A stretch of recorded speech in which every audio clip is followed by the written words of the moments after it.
Hello everyone, welcome to the THR show. My name is Osetale Foundation. The THR show focuses on social sector managers and entrepreneurs who by sheer determination and passion work through their projects. On this show, we will focus on the challenges and the impacts of this project. Please subscribe to our channel, give us a thumbs up.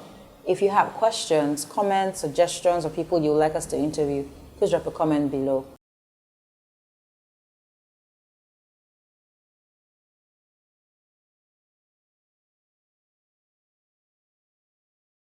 Hello everyone, welcome to the THR show. My name is Osetale Foundation. Agatha Christie said, "A mother's love for her child is like nothing else in this world. It knows no law, no pity. It dares all things and crushes down remorselessly all that stands in her path.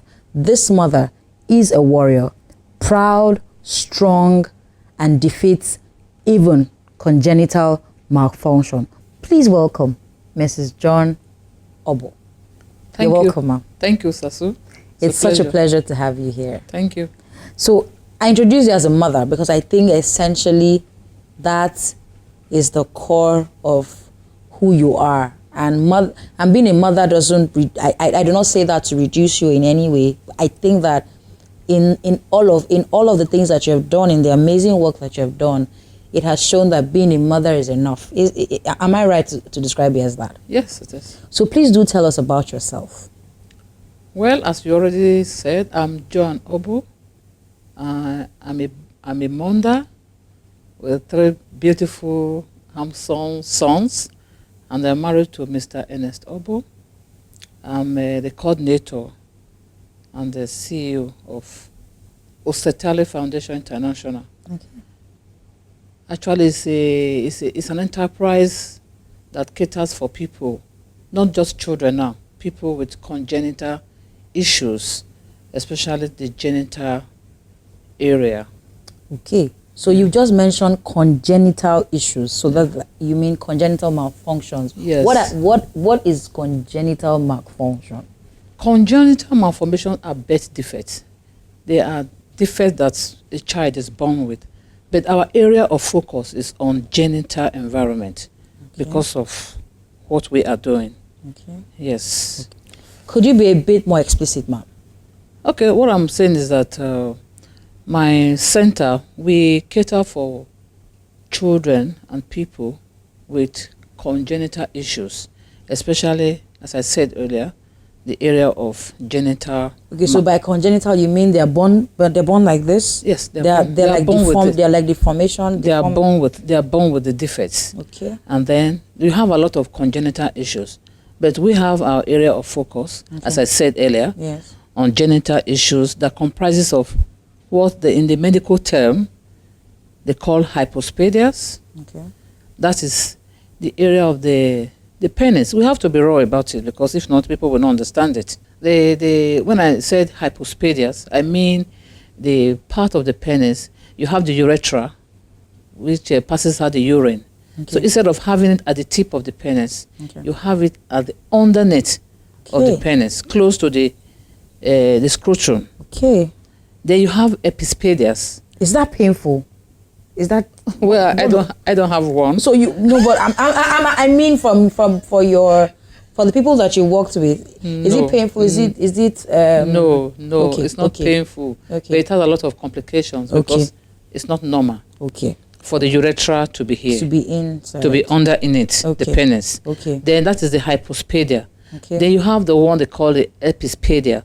The urethra, where the urine passes through, has to be on top of the penis. Okay. So which is not normal.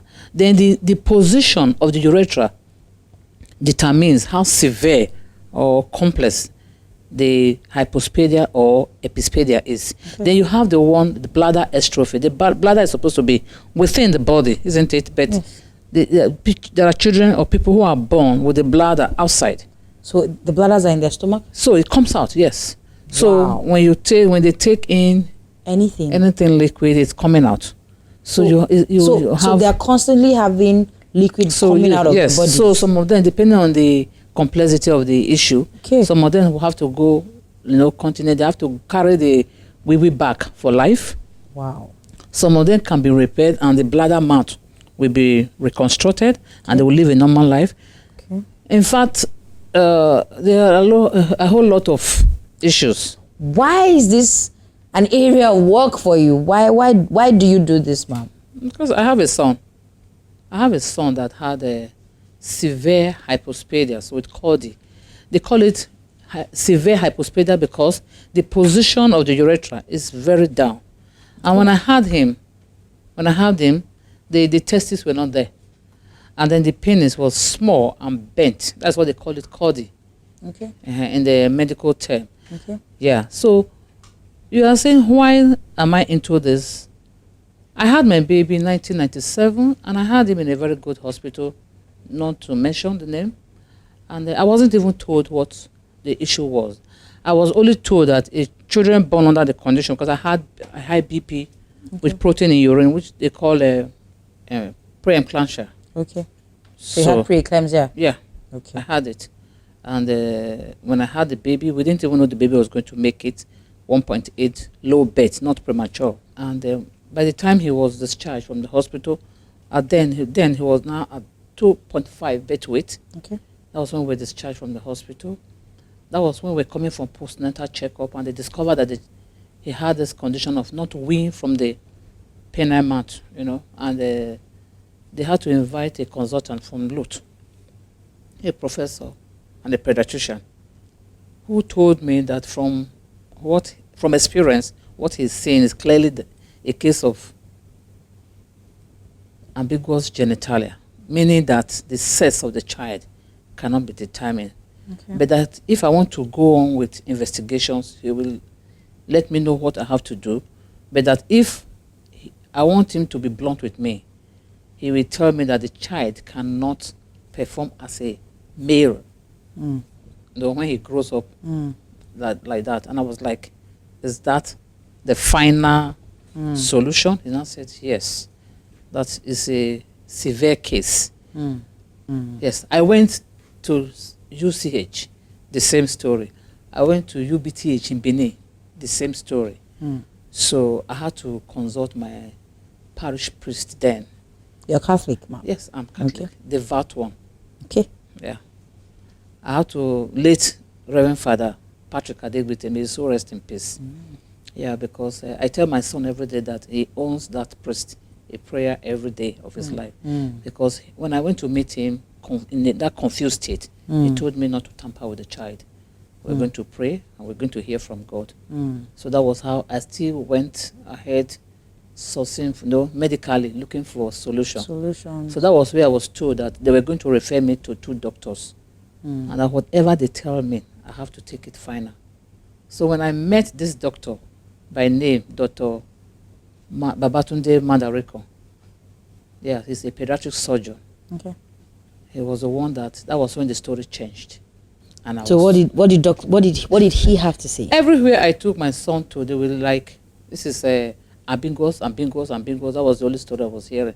But when I met him, before I met him, that doctor they told me that they were going to refer me to, I kept, bothering. They were like, they have not seen a doctor. So one day, 2 weeks after my son said somebody touched my pee-pee, my husband just came back from work and said, they have booked an appointment to see this Dr. Mandariko. So I was scared to hear the last bus stop. But I still went. So he was the first person that told me, no, this is clearly a male child. Look at testicle 1, testicle 2. And I was like, I was physically there, but spiritually I was not there. You were gone. Yeah, because that was the first. Because you've met with no on every front. I have met with professors, So I was not like, where did all those testicles, where were they? Because all the scan, didn't show it. There's nothing. There was nothing. So I was almost believing the first prof I saw. But until Dr. Manareko came in and said, look at the 2 testicles. I was not like, and so what is next? Oh, madam, sorry, sit down, let me explain. He started explaining to me their medical terms, hypospadias, epispadias. I said, so which one is my son's? Which one is my son's own? He said hypospadia. So what is the solution? I'm not here for story. Is there any solution? Mm. And he said yes. But the only thing that is expensive, my son will have to go through about 5 to 6 stages of corrective surgeries. Wow. You know? And So he was telling you that it could be worked on. It could be reconstructed. Yes. So genital malfunctions can be reconstructed. Yeah, they can. Wow. They can. So when he was telling me, I was looking at him. But for the gray hair on his head, I said, well, can this man be lying to me? So and I said, so when can we start? Madam, anytime you are ready. I said, you are saying it's expensive, I will starve. If I have to starve to bring my child, you know, that was how we started the journey. So after the first surgery of straightening out the penis and bringing the testicles down, that was when it's really dawned On you that. on me that this is the right, I got to the right place. Yes. And That there's progress. so that was when I started testifying, telling people all I'll be passing through. And how old was he when this happened? He did the first surgery 3+. Wow. Wow. Yeah, so that was when I started telling people, I started seeing responses like my uncle had a child like this, my friend had a child like this. I was like, where are these children? How come it's not being talked about? Some of them are in the village, some of them are just there. You see some young men, 50, 40, they're not married. They're not even thinking of marriage. They fall in love and fall out of love because there's something wrong somewhere. But people don't want to talk about it. But because it was a promise I made to God that if you do something, I will speak. I had to speak out. That was how. So for you, it's not just about passion. Is your faith drives you. Oh, very well.